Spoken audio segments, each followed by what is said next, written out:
Mass media நேயர்கள் எல்லாருக்கும் ஜோதிட குருஜியின் இனிய வணக்கங்கள்.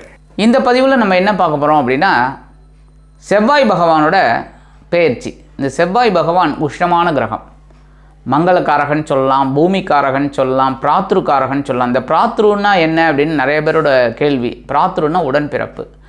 இந்த சகோதர சகோதரிகள் இதெல்லாம் செவ்வாய் தான். சில வீட்டில் பார்த்திங்கன்னா சகோதர சகோதரிகிட்ட ஒற்றுமையே இருக்காது. ஏன்னா அங்கே செவ்வாய் ரொம்ப வீக்காக இருக்கும் அந்த கிரகம். சில பேர் இடத்துல பார்த்திங்கன்னா ரொம்ப ஒற்றுமையாக இருப்பாங்க. இன்னும் கூட்டு குடும்பம் நிறையா இருக்குது. அந்த வகையில் பார்த்திங்கன்னா செவ்வாய் பகவான் நல்ல ஆட்சியாக இருப்பார். ஆக பிராத்ருக்காரகன் செவ்வாய் பகவான் இதுவரைக்கும் அவர் தனுசு ராசியில் இருக்கார். இப்போ 4/2/2024 முதல் அவர் மகர ராசிக்கு வரப்போகிறார்.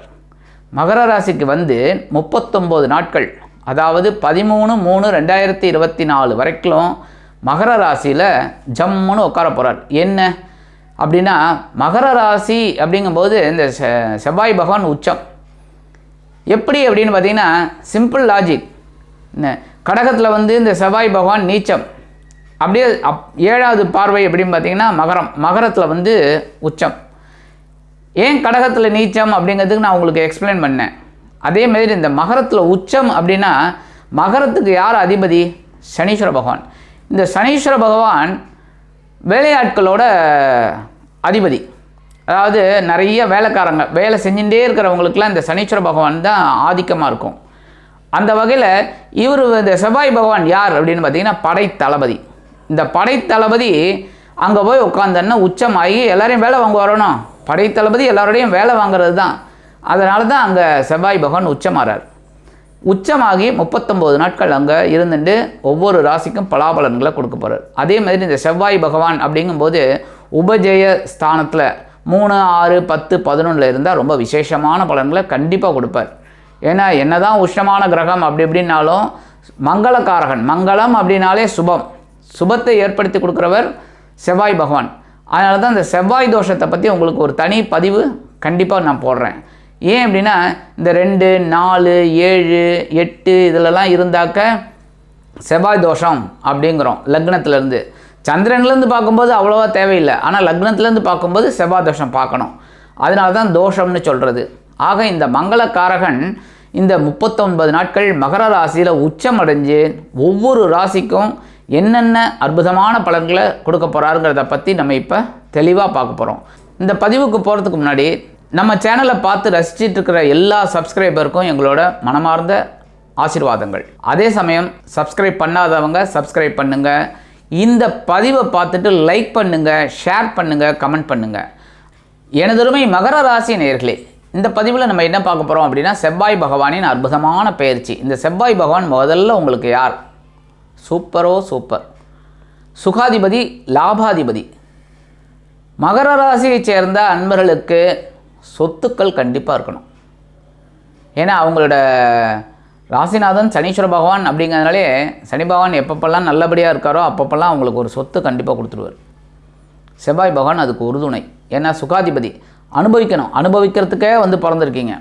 மகர ராசிக்காரர்கள் சொத்துக்களை அனுபவிக்கணும், சுகத்தை அனுபவிக்கணுங்கிறதுக்காகவே இந்த செவ்வாய் பகவான் உங்களை இங்கே விட்டுருக்கார். அந்த வகையில் இது சுகாதிபதி, அதே சமயம் லாபாதிபதி. அதாவது இந்த சொத்தை வச்சு எப்படி லாபம் சம்பாதிக்கணுங்கிற நேக்குன்னு சொல்லுவாங்களோ அது உங்களுக்கு தெரியும். எப்படின்னா, இந்த சொத்தை வச்சு எப்படி அடுத்த சொத்து வாங்கலாம் அப்படிங்கிற ஒரு எண்ணம் உங்களுக்கு இருக்கும். அதை அற்புதமாக செயல்படுத்துவீங்க. சில பேருக்கு பார்த்திங்கன்னா மனசில் ஒரு தைரியம் இருந்துகிட்டே இருக்கும். எந்த ஒரு வேலையும் இப்படி தான் செய்யணும், அப்படி தான் செய்யணும் அப்படின்னு முடிவெடுப்பீங்க. அது உங்களுக்கு ஆதரவாக இருக்கும், அற்புதமாக உறுதுணையாக இருக்கும். அந்த வகையில் இந்த சுகாதிபதியும் லாபாதிபதியுமான செவ்வாய் பகவான் இதுவரைக்கும் உங்களுக்கு விரய ராசியான 12ஆம் இடத்துல அயனசயன போகஸ்தானத்தில் உட்காந்த தூக்கமே இல்லை. கரெக்டாக? அவ்வளோ வேலை. ஒரு நாள் போல் ஒரு நாளைக்கு இல்லை. ஒரு நாளைக்கு நல்லா தூங்குங்க, ஒரு நாளைக்கு தூக்கமே இல்லை. வேலை, தொழில் வியாபாரத்தில் இருக்கிறவங்களுக்கும் அப்படி தான். அதே சமயம் ஊராக போயிட்டு வரக்கூடிய இருக்கிறவங்களுக்கெல்லாம் நிறைய ஒரு ட்ராவல். கரெக்டாக? இந்த மாதிரிலாம் போய்கிட்டு இருந்தது. சரி, செலவு. சில பேருக்கு பார்த்திங்கன்னா மருத்துவ செலவும் இருந்திருக்கு, இல்லைன்னு சொல்ல முடியாது. சுபகாரிய செலவுகளும் நிறையா இருந்திருக்கு. நிறைய கல்யாணம் அது இதுன்னு வந்ததில் அதில் கொஞ்சம் செலவு. சரி, குழந்தைகளோட படிப்பு செலவு, குழந்தைகளுக்காக ஒரு சில செலவுகள், ஒரு வாழ்க்கை துணைக்காக ஒரு சில செலவு, இந்த மாதிரிலாம் நிறைய உங்களுக்கு வந்துக்கிட்டு இருந்ததுங்க. ஏன்னா விரயஸ்தானத்தில் இருந்துக்கிட்டு உங்களுக்கு சில விரயங்களை உங்களுக்கு கொடுத்துக்கிட்டு இருந்திருக்கார். அதே சமயம் இந்த விரயஸ்தானத்தில் விட்டு விலகி இப்போ எங்கே வரப்போகிறான்னு பார்த்தீங்கன்னா உங்களுடைய ஜென்மராசிக்கு வந்து உச்சமடைகிறாருங்கிறதுனாலே செவ்வாய் பகவான் உங்களுக்கு சில நன்மைகளை கொடுப்பார். அப்படின்னாலும் நீங்கள் முக்கியமாக கவனிக்க வேண்டியது என்னென்னா முன்கோபத்தை தவிர்க்கணும். ஏன்னா ஜென்மராசியில் ஒரு உஷ்ணமான கிரகம் வந்து உட்காருது அப்படின்னா, ஜென்மம் அப்படின்னால ஹெட்டில் வந்து ஒரு உஷ்ணமான கிரகம் உட்காந்தா என்ன ஆகும்? உஷ்ணம் அதிகமாக தான் இருக்கும். அதனால் உத்தியோகத்தில் இருக்கிறவங்கலாம் உத்தியோகத்தில் கவனமாக இருக்கணும். தொழில் வியாபாரத்தில் இருக்கிறவங்கலாம் தொழில் வியாபாரத்தில் கவனமாக இருக்கணும். குடும்பத்தில் இருக்கிறவங்க குடும்பத்தில் பேசுகிற வார்த்தையில் கவனமாக இருக்கணும். கணவன் மனைவி ஒற்றுமை அப்படிங்கும்போது சிறப்பாக இருக்கணும். அப்படின்னா விட்டு கொடுத்து போகிறது இந்த மாதிரிலாம் இருக்கணும். அதேமாரி புதுசாக வேலை தேடுறீங்க அப்படின்னா அந்த வேலை நமக்கு கரெக்டான ஒரு ஒரு நல் பாதையை காமிக்குமா, நல் வழியை காமிக்குமா, நம்ம ட்ரை பண்ணலாமா அப்படின்னு முடிவெடுத்து அதுக்கப்புறம் தான் நீங்கள் உத்தியோகத்தை ஏற்றுக்கிறது ரொம்ப விசேஷம். ஏற்கனவே உத்தியோகத்தில் இருக்கீங்க அப்படின்னா அந்த உத்தியோகத்தை திறம்பட செய்யணும்.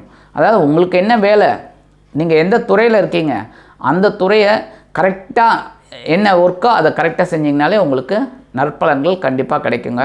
அதனால் நீங்கள் என்ன பண்ணணும் அப்படின்னா இந்த ஜென்மராசியில் வந்து உச்சமடையக்கூடிய செவ்வாய் பகவான் உங்களுக்கு ஒரு முன்கோபத்தை கொடுக்கக்கூடிய ஒரு அமைப்பை ஏற்படுத்துவார். அதனாலே இந்த முன்கோபத்தை தவிர்க்கணும்.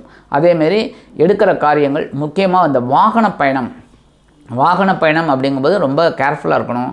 வாகன பயணத்தில் இருக்கிறவங்கெல்லாம் வந்து ஏன்னா டெய்லி வெளியில் போகிறதே வாகனம் தான். அதனால் வாகன பயணங்களில் கவனமாக இருக்கிறது ரொம்ப விசேஷம். அடுத்தபடியாக முக்கியமாக உடல் ஆரோக்கியம் கண்டிப்பாக கவனிக்கணும், கேர் எடுத்துக்கணும். ஏன்னா ஏனோ தானோனாலும் நடந்தக்கூடாது. மருத்துவ செலவு இருக்குது அப்படின்னா கரெக்டாக அதை மெயின்டைன் பண்ணுங்க. அதெல்லாம் உங்களுக்கு சில அற்புதமான பலன்களை கொடுக்கும். உத்தியோகத்தில் இருக்கிறவங்களுக்கு சொல்லிட்டேன், கவனமாக இருக்கணும். அதேமாரி தொழில் வியாபாரத்தில் இருக்கிறவங்க ரொம்ப ரொம்ப ரொம்ப அக்கறை எடுத்துக்கணும். ஏன்னா தொழில் வியாபாரம் கொஞ்சம் அப்படி இறங்குறதுக்கு வாய்ப்புகள் இருக்குங்கிறதுனால, ஏன்னா ஏற்கனவே செலவு, அடுத்தது கொஞ்சம் கூட்டாளிகள்கிட்ட தகராறு அந்த மாதிரிலாம் வந்ததுன்னா இறங்குறதுக்கு வாய்ப்புகள் இருக்குது. ஏன்னா ஒரு கூட்டாளி உங்களை விட்டு விலகிட்டார் அப்படின்னா அவர் தனியாக ஆரம்பிச்சிடுவார். அதனாலே கூடுமானவரை அனுசரித்து போகிறது ரொம்ப நல்லதுங்க. முக்கியமாக இந்த வாடிக்கையாளர்கள், அவங்க கஸ்டமர்ஸ் தான் நமக்கு ரொம்ப முக்கியம். ஏன்னா கஸ்டமர்ஸை அவங்க சப்போர்ட் இருந்தால் தான் தொழிலே விருத்தி அடையும். அதனால் கஸ்டமர்ஸை நீங்கள் ஒரு நல்லபடியாக கவனிச்சுக்கணும். அவங்களோட இதுதான் முக்கியம் அப்படின்னு நினச்சி செயல்படுத்திங்க அப்படின்னாலே கண்டிப்பாக தொழில் வியாபாரத்தில் இருக்கிறவங்களுக்கெல்லாம் ஒரு சக்ஸஸ்ஃபுல்லான ஒரு உயர்வு கண்டிப்பாக கிடைக்கும். சுபகாரிய நிகழ்ச்சிகள் அப்படிங்கும்போது நடக்கிறதுக்கு வாய்ப்புகள் இருக்குங்க. ஏன்னா அவர் வந்து ஜென்மராசியில் இருந்துட்டு உங்களோட களத்திரஸ்தானத்தை 7ஆம் பார்வையாக பார்க்க போகிறார். அதனால் நண்பர்கள் உங்களுக்கு ஓரளவுக்கு அனுகூலமாக இருப்பாங்க. அப்படின்னாலும் நண்பர்கள் மூலமாக சில குழப்பங்கள் வரலாங்கிறதுனால அவங்கள அனுசரித்து போகிறது நல்லதுங்க. முக்கியமாக இந்த வாழ்க்கை துணை வழி உறவினர்கள், வாழ்க்கை துணை எல்லார்ட்டையுமே வந்து நீங்கள் அட்ஜஸ்ட்மெண்ட் பண்ணிட்டு போகிறது தான் ரொம்ப விசேஷம். யார்கிட்டையுமே வந்து முகத்தை ஒரு கடுமையாக வச்சுட்டு பேசாதீங்க. சாதாரணமாக மகர ராசிக்காரர்கள் ஒரு கனிவான பேச்சைத்தான் நீங்கள் ஒதிர்ப்பீங்க. ஏன்னா ஒரு தொழில் வியாபாரத்தில் இருக்கிறவங்களும் தனக்கு கீழே வேலை பார்க்குறாங்க பாருங்கள், அவங்கள அப்படியே அரவணைச்சிட்டு போகக்கூடிய ஒரு அமைப்பு தான் அவங்களுக்கு. அந்த வகையில் நீங்கள் அப்படியே செயல்பட்டிங்கனாலே கண்டிப்பாக உங்களுக்கு வெற்றிகள் கண்டிப்பாக கிடைக்கும். முக்கியமாக இந்த வெளியூர் போயிட்டு வேலை செய்யணும், இல்லை வெளியூர் போயிட்டு படிக்கணும் அந்த மாதிரி நினைக்கிறவங்க, வெளிநாடு போய் படிக்கணும் அப்படின்னு நினைக்கிறவங்கலாம் கொஞ்சம் எந்த ஒரு விஷயத்துலையும் கொஞ்சம் யோசித்து முடிவெடுக்கிறது அதெல்லாம் ரொம்ப விசேஷம். சரி, அப்படியே கிடச்சிது அப்படின்னாலும் உடல் ஆரோக்கியத்தில் கொஞ்சம் கவனம் எடுத்துக்கோங்க. சரியா, எங்கே போனாலும் சரி, வெளியூர் போனீங்கனாலும் சரி, வெளிநாடு போனீங்கனாலும் சரி, உடல் ஆரோக்கியத்தில் கொஞ்சம் கவனம் எடுத்துக்கிறது நல்லது. முக்கியமாக படிக்கிற குழந்தைகள் கல்வியில் கொஞ்சம் ரொம்ப கேர் எடுத்து படிக்கணும், கவனம் ரொம்ப வேணும். மற்றபடி இந்த ஜென்மராசியில் வரக்கூடிய செவ்வாய் பகவான் உச்சமடைகிறார் அப்படிங்கிறதுனால உங்களுக்கு சில சுபகாரிய நிகழ்ச்சிகளையும் அருமையாக நடத்தி கொடுப்பார். ஒரு தொழில் செய்யக்கூடிய ஒரு வாய்ப்புகளையும் கொடுப்பார். உத்தியோகத்தில் ஒரு பெரிய உத்தியோகம் இல்லைன்னா உயர்வுகள் இதெல்லாம் கிடைக்கிறதுக்கு உங்களுக்கு நிறைய வாய்ப்புகளையும் அவர் ஏற்படுத்தி கொடுப்பார். சரி, இதெல்லாம் வந்து நல்லபடியாக நடக்கணும், எல்லா குழப்பமும் இல்லாமல் நல்லபடியாக ஒரு இது ஓடணும் அப்படின்னா நீங்கள் பக்கத்தில் இருக்கிற முருகன் கோயிலுக்கு போய்ட்டு கந்தசஷ்டி கவச்சம் பாராயணம் பண்ணுங்கள். கோவிலில் உட்காந்துக்கிட்டு கந்தசஷ்டி கவச்சம் பாராயணம் பண்ணுங்கள். மனசில் இருக்கிற குறைகள் தீரும், உடல் ஆரோக்கியம் சிறப்படையும். மற்றபடி வாழ்க்கையில் ஒரு முன்னேற்றமான பாதை கண்டிப்பாக உங்களுக்கு புலப்படும் என்று கூறி விடைபெறுகிறேன். நன்றி, வணக்கம். மீண்டும் ஒரு அருமையான பதிவில் நான் உங்களை மனமகிழ்ச்சியோடு சந்திக்கிறேன். வாழ்த்துக்கள். வாழ்க வளமுடன். இந்த சேனல் உங்களுக்கு பிடிச்சிருந்தா மறக்காம சப்ஸ்கிரைப் பண்ணுங்க, ஷேர் பண்ணுங்க, லைக் பண்ணுங்க, கமெண்ட் பண்ணுங்க.